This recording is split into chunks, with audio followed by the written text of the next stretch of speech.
কাছে রাত সাক্ষী। শোনো স্নেহলতা, একদিন ভুল বুঝি তোমাকে চাকরি থেকে দূরে সরিয়ে দিয়েছিলাম, আর চন্দনার মতো ওই জয়ন্তী ও ভৈরবীকে দিয়েছিলাম টিসি। কিন্তু এখন দেখছি আমার জন্যই তোমাদের সবার জীবনে নেমে এসেছে দুঃস্বপ্নের কালো মেঘ।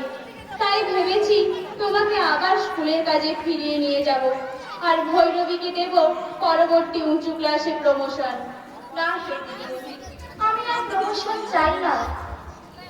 জয়ন্তী ছিল আমার জীবন প্রিয় বান্ধবী, সেই যখন এই পৃথিবীতে নেই, আমি আর পড়াশোনা করব না।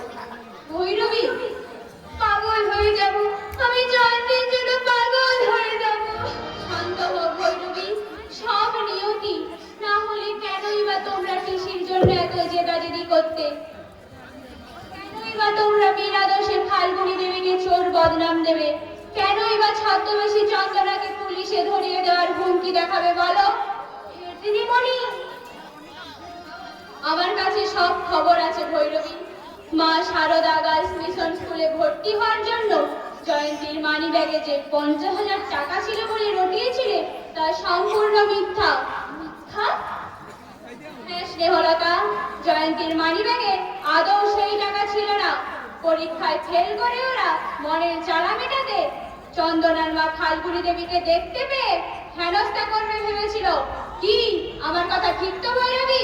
হ্যাঁ হে দিদিমণি, আমরা চন্দনাকে আদৌ সহ্য করতে পারতাম না, তাই তার পরিবর্তে তার মাকে একটু কষ্ট দিতে চেয়েছিলাম।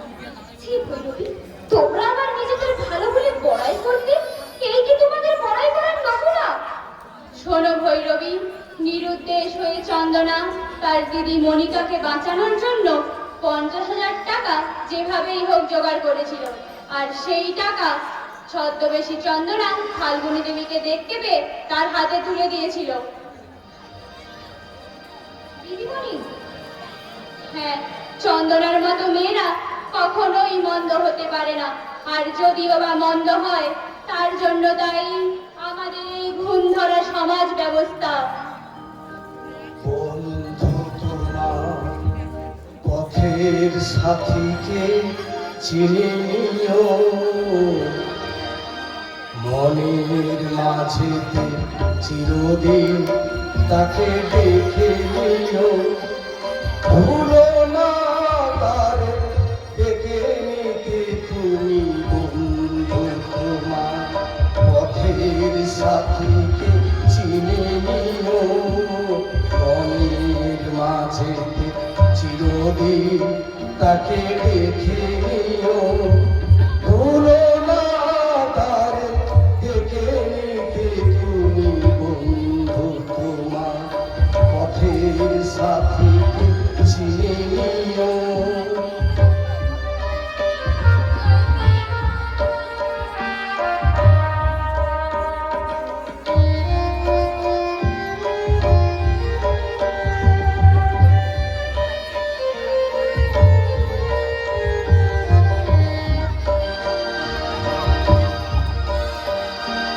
খুশির খেয়ালে পাল তুলে যেও চিরদিন, হাসিয়ার গানে শোধ করে যেও যতদিন। স্মৃতির পথেতে যত ব্যথা আছে ভুলে যেও, ভুলো না তারে ডেকে নিতে তুমি, বন্ধু তোমার পথের সাথীকে চিনে নিও, মনের মাঝেতে চিরদিন তাকে দেখে নিও।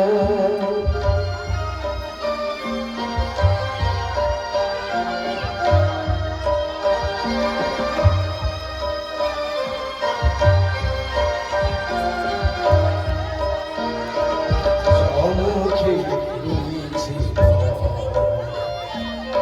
চলে যাও, চলে যাও, পিছনে যা কিছু টানে ফেলে যাও, ফেলে যাও।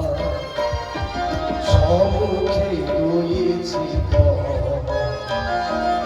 চলে যাও চলে যাও পিছনে যা কিছু ডালে ফেলে যাও ফেলে যাও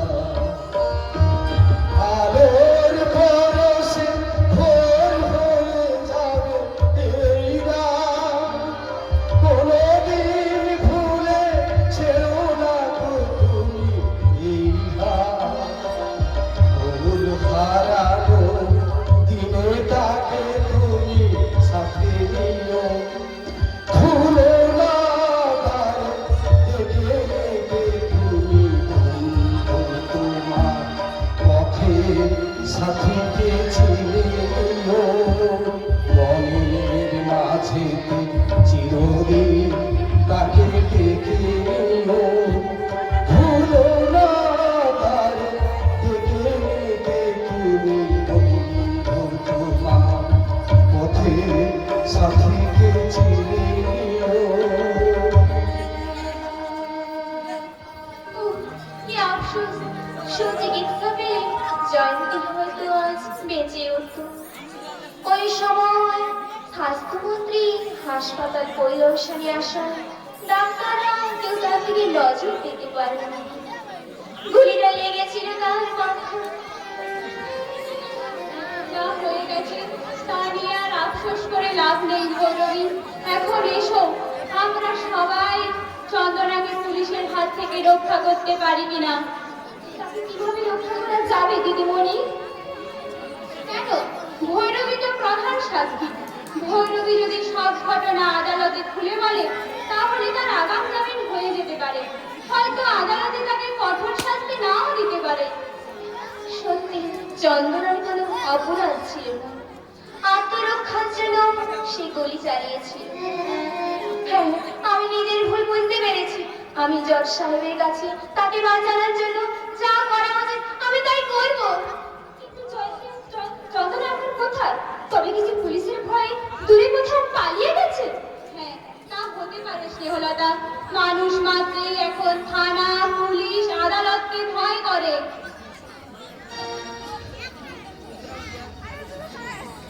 যেখানে সে আত্মগোপন করে থাক না কেন, পুলিশের জানে তাকে ধরা পড়তেই হবে।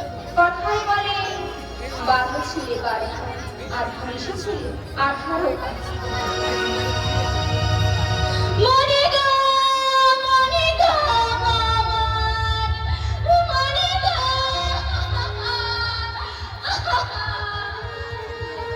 ওকে, ডাক্তারখানায় কেউ যেন কাঁদছে। কি মনে হয় ফাল্গুনি মায়ের কান্নার শব্দ। আজ মনিকার ব্রেক অপারেশনের কাজ, তাই হয়তো কোনো অমঙ্গলের কথা ভেবেই তিনি কাঁদছেন। না হলে তিনি অপরাধে কাঁদবেন কেন? চলো ভৈরবী, চলো স্নেহলতা, আমরা সবাই ডাক্তারখানায় যাই।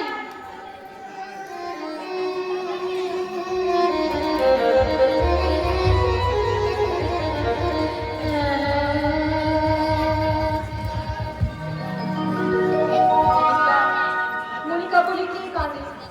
তাহলে কি মা কাঁদছে? হয়তো তাই। আজ তো দিদি অপারেশনের দিন। মনটা আমার বড়ই চঞ্চল হয়ে উঠেছে। কিভাবে মার সঙ্গে দেখা করতে যাই? উনি যেভাবে আমার পিছু নিয়েছে, এখন যদি কোথাও লুকিয়ে না থাকি তাহলে আমাকে নির্ঘাত ধরা পড়তেই হবে। আর এই ছদ্মবেশী থাকাটাও নিরাপদের নয়। জয়ন্তীকে খুন করার পর সবাই আমার আসল পরিচয়টা জেনে ফেলেছে। সবাই হয়তো ভাবছে আমি দূরে কোথাও গিয়ে মস্তানি করছি, কিন্তু আমি যে চাপাডাঙ্গার আশেপাশে আছি তা কেউ জানে না। ওরে মনিকা, মনিকা রে, তুই ফিরে আয় মা, তুই ফিরে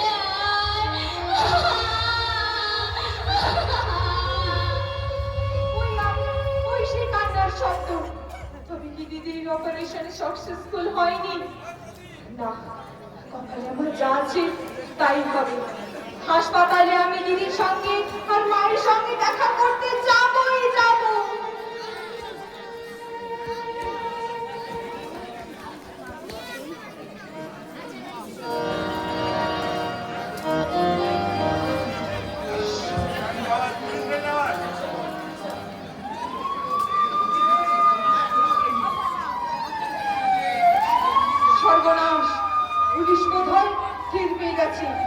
দলে দলে বাড়ি থেকে পুলিশ নামছে, বাঁশি বাজিয়ে হল করছে, পয়সা নিচ্ছে। কিন্তু কি করি? না না, মাথায় কিছু আসছে না। ওই আড়ালে গিয়ে লুকোই।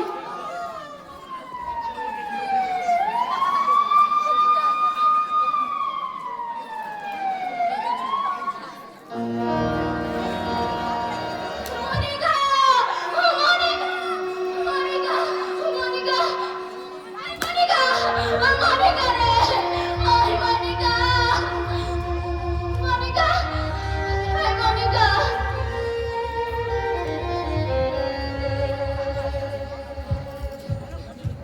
মনিকা! মনিকা! তুই ফিরে আয় মা! তুই ফিরে আয়! আর অভিমান করে দূরে থাকিস নে। ওরে, আমি যে তোর হতভাগিনী মা। তোরা তোরা সবাই যদি একে একে আমার সংসার ছেড়ে চলে যাস, তবে আবার কি হবে?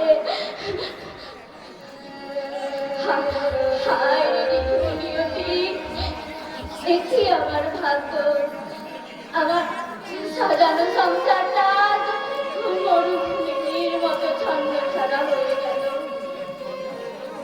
কে কে তুমি? ও, তুমি বুঝি ফাল্গুনি মায়ের সংসার? কি দেখতে এসেছো তুমি? আমার সম্মুখ থেকে দূরে সরে যাও। না না, তোমার বিভৎস রূপ আমি দেখতে চাই না। না না, কিছুতেই না।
কি হয়েছে তোমার? ওঠো মা, ওঠো। তুমি হয়ে পড়ে আছো কেন?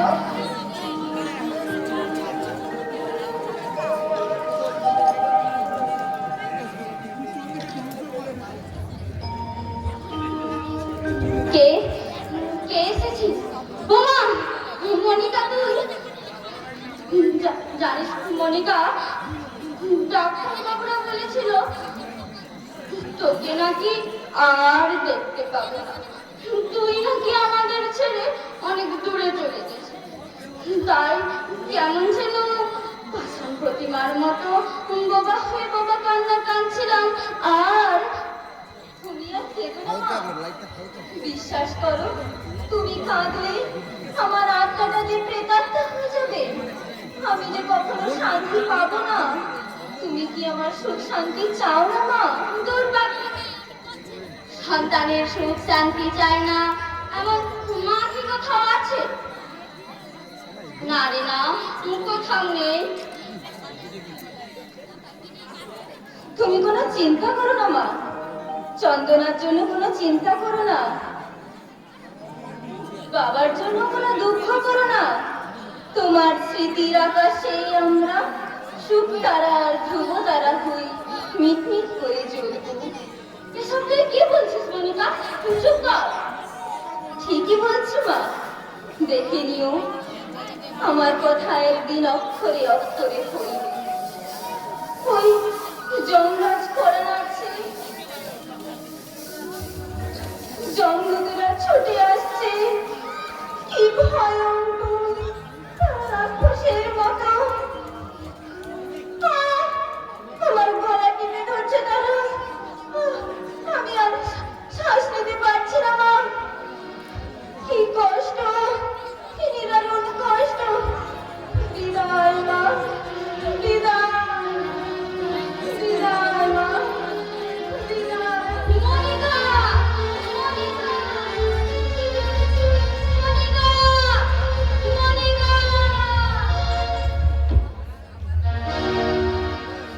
আমার ভাগ্য আমাকে যা দিবে তাই আমি পেতে নিতে চাই। আমার ভাগ্য আমাকে যা দেবে তাই আমি পেতে নিতে চাই।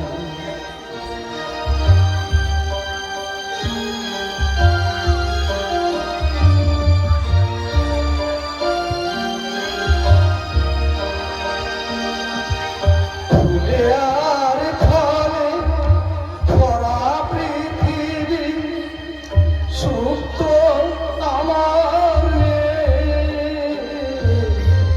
বিধাতায় আমার কানে কানে সেই কথা শুধু কয়। ফুলে আর ফলে ভরা পৃথিবী, সুপ্ত আমার বিধাতায় আমার কানে কানে সেই কথা শুধু পেতে যাই। আমার ভাগ্য আমাকে চা দেবে তাই আমি পেতে চাই।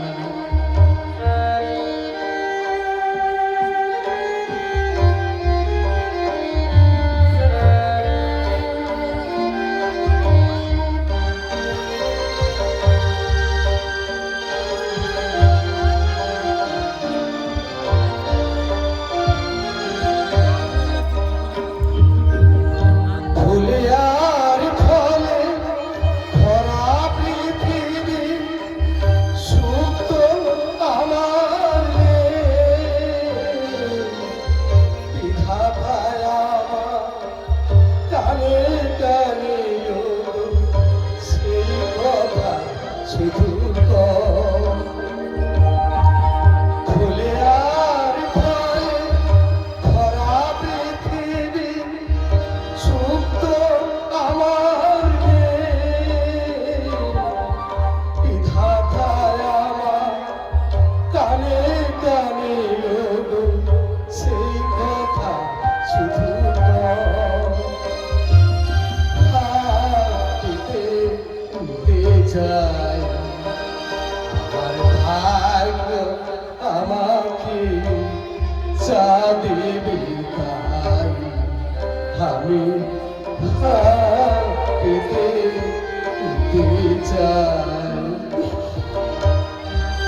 কাকিমা একটু কথা বলো কাকিমা, একটু। কাকিমার যে এখনো জ্ঞান ফিরে এলো না, তবে কি? তুই চিন্তা করিস না পুতুল, কিছুক্ষণ পর কাকিমার নিশ্চয়ই জ্ঞান ফিরে আসবে। এ সংসারে সন্তান শোকের মতো বড় শোক আর নেই রে পুতুল। তাই তো কাকিমা এভাবে। মনিকাদি কোথায় এখন ঝুমুরদি?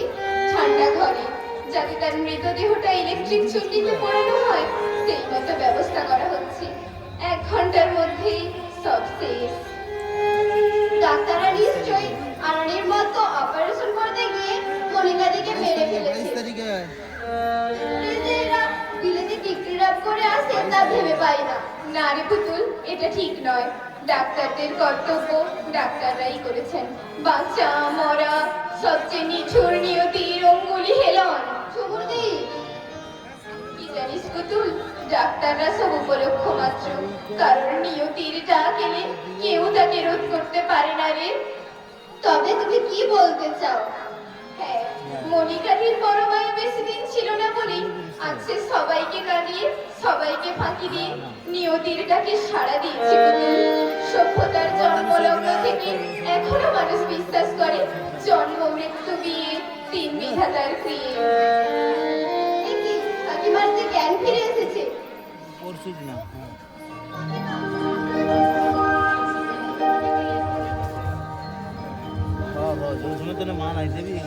ডাক্তারবাবু, ডাক্তারবাবু, আপনাদের হাতে পায়ে পড়ে বলছি, আমার মনে কাছে আপনারা সুস্থ করে দিন।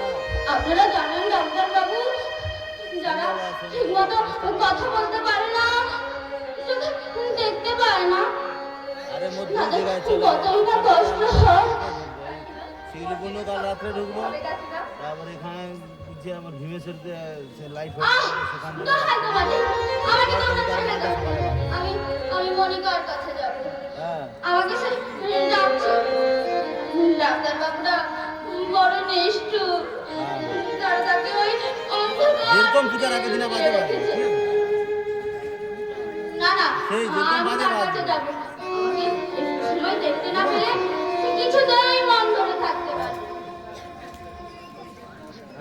মনিকা, মনিকা, আমি যাচ্ছি মা, আমি যাচ্ছি, আমি তোর কাছে যাচ্ছি। কাকিমার অবস্থা ভালো নয় পুতুল। যা ছিল ছিল। মনিকাদের মৃত্যুর খবর শুনে কাকিমার মাথাটা আমি যাচ্ছি মনিকা, আমি যাচ্ছি। তাহলে এখন কাকিমাকে নিয়ে কোথায় যাবে ঝুমুরদি? আমার বাড়িতে নিয়ে যাব। যা, তুই শিগগির গিয়ে একটা টোটো ডেকে নিয়ে আয় পুতুল।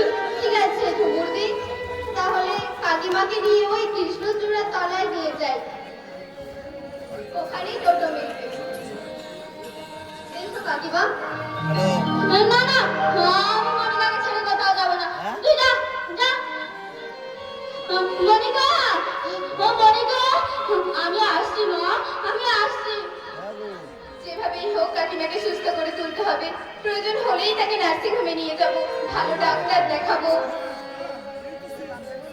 দুঃসংবাদ ঝুমুরদি, বড় দুঃসংবাদ। দুঃসংবাদ? হ্যাঁ, তার মানে চন্দনা কি পুলিশের হাতে ধরা পড়েছে। হ্যাঁ ঝুমুরদি, পুলিশের হাতে ধরা দেবে না বলে সে খুব চেষ্টা করেছিল। এমন সময় মনিকাদের মৃত্যুর খবর তার কানে গিয়ে পৌঁছায়। ফলে ধৈর্য হারিয়ে সে মনিকাদিকে দেখতে হাসপাতালে ছুটে যায়। তাই অতি সহজেই পুলিশ তাকে অ্যারেস্ট করেছে। ও, মানুষ আর কতই সইবে মাধুরী। চন্দনার এই খবর যদি কাকিমার কানে যায়, তাহলে তো তাকে আর বাঁচানো যাবে না। ঝুমুরদি, পুলিশরা কি পাষাণ? তাদের অন্তরে কি একটুও দয়া মায়া নেই? পুলিশকে দোষ দিয়ে আর কি হবে ঝুমুরদি? সবই যে দুর্ভাগ্যের পরিহাস। মাধুরী, তবে চন্দনার জামিনের জন্য হেডমিস্ট্রেস কুমকুম ম্যাম অনেক চেষ্টা করেছিলেন, কিন্তু আদালতে তার জামিনের আবেদন খারিজ হয়ে গেছে। হ্যাঁ ঝুমুরদি, তবে হেডমিস্ট্রেস কুমকুম ম্যাম সহজে ছেড়ে দেবার পাত্রী নন। তিনি এ ব্যাপারে বড় লয়ারের সঙ্গে আলোচনা করছেন। ঝুমুরদি, কাকিমা হয়তো আর বাঁচবে না। তার মানে কাকিমা টোটো থেকে পড়ে গিয়ে পুনরায় জ্ঞান হারিয়েছে। তার মুখ দিয়ে ফিনকি রক্ত বেরোচ্ছে এবং তার সারা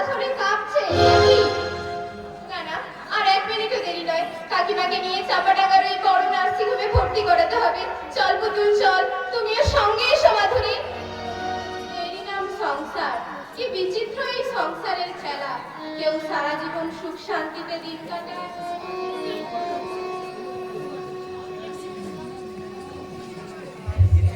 আর কেউ সারা জীবন দুঃখের আগুনে জ্বলে পুড়ে শেষ হয়ে যায়।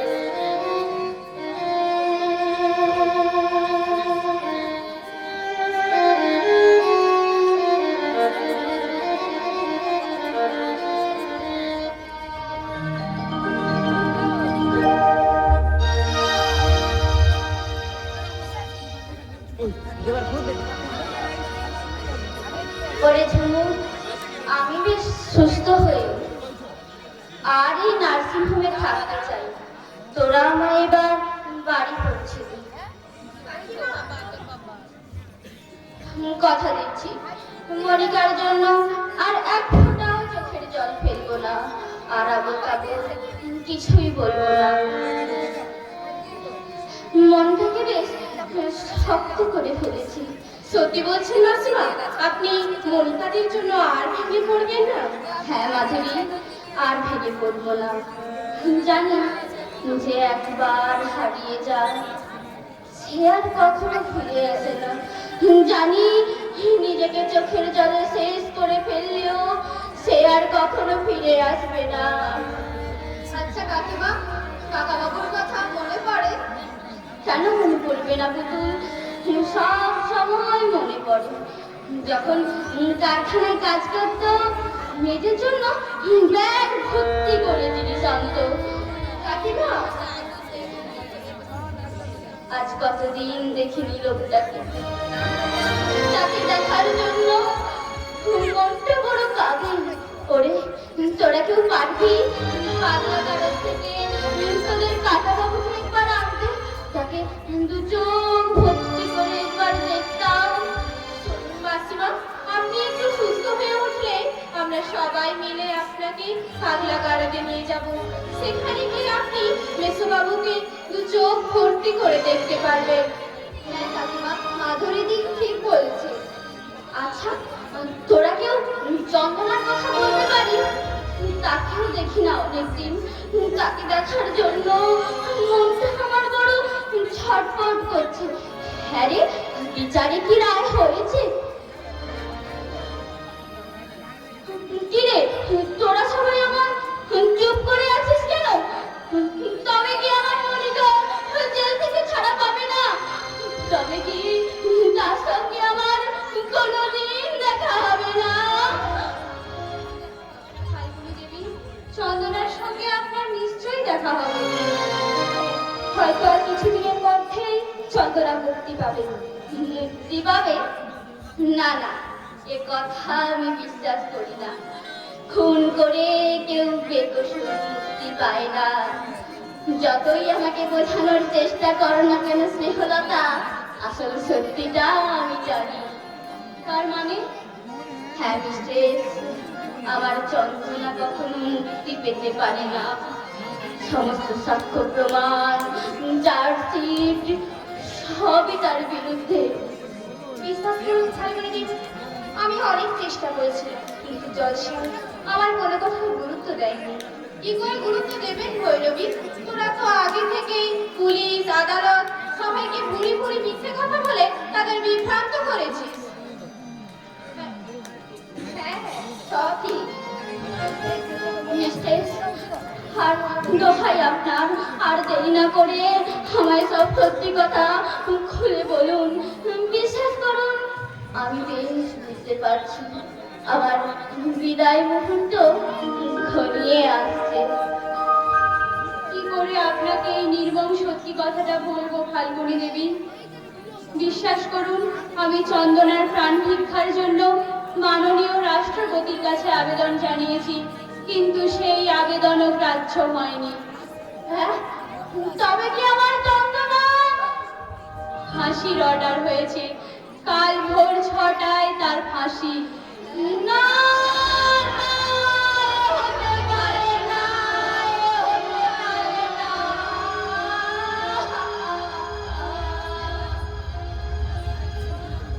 বাহ, কি চমৎকার সংবাদ! চন্দনারও ফাঁসির অর্ডার হয়েছে। কয়েকদিন আগে মনিকা দেবী। আর কাল ভোর 6টায় যাবে চন্দনা। শুধু বাকি থাকবো আমি আর ওই পাগলা গারদের পাগলা মানুষ। না না, আমরাও চলে যাব, আমরাও চলে যাব।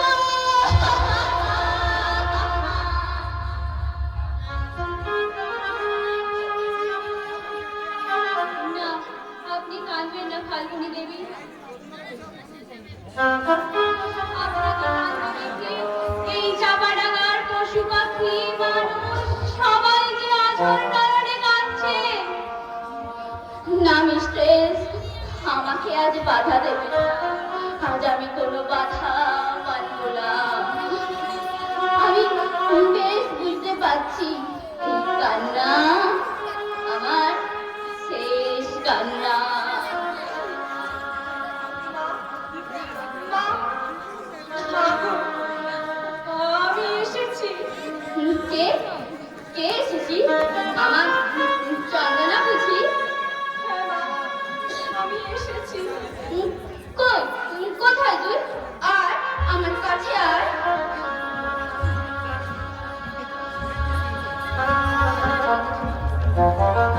মা, তুমি আমায় ক্ষমা করো মা, তুমি আমায় ক্ষমা করো। ক্ষমা? আমি তোকে কি ক্ষমা করবো রে হতভাগী? সন্তান শত দোষে দোষী হলেও মায়ের কাছে বুঝে সম্পূর্ণ নির্দোষ। ওরে চন্দনা, তোর কোনো দোষ নেই রে, সব দোষ আমাদের।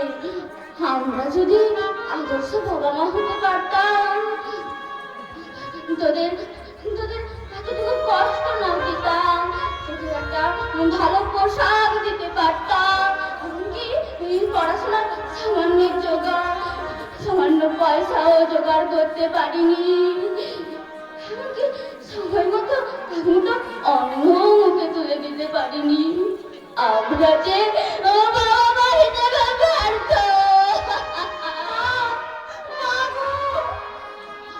আমরা যদি আদর্শ বাবা মা হতাম, তোদের প্রতি কর্তব্য পালন করতাম, তাহলে তোদের এই অবস্থা হতো না।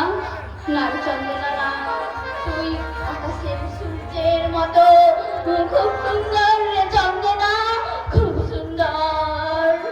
আমার হাতে আর বেশি সময় নেই মা, ঘূর্ণি চূর্ণিয়তি আমার জীবন সঙ্গী।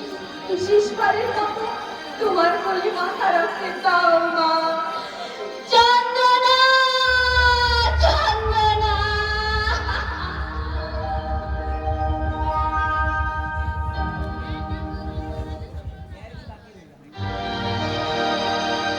দি, পুতুল, স্নেহলতা দি, দিদিমণি, মাধুরী, আমার ফাঁসির কথা শুনে সবাই আজ বোবা হয়ে গেছো গো, তাই না? ঝুমুতে, আমার বাবা মায়ের দায়িত্ব তোমার উপরে দিয়ে যাচ্ছি। তাদের ভালো মন্দ একটু দেখো, মনে করো তারা কেউ তোমার পর নয়। চন্দনা, এই মুহূর্তে বাবার কথা বেশ মনে পড়ছে। ওগো বাবা, পাগলা গারদে থেকে, দূরে থেকে তোমার এই নষ্টামে শেষ প্রণাম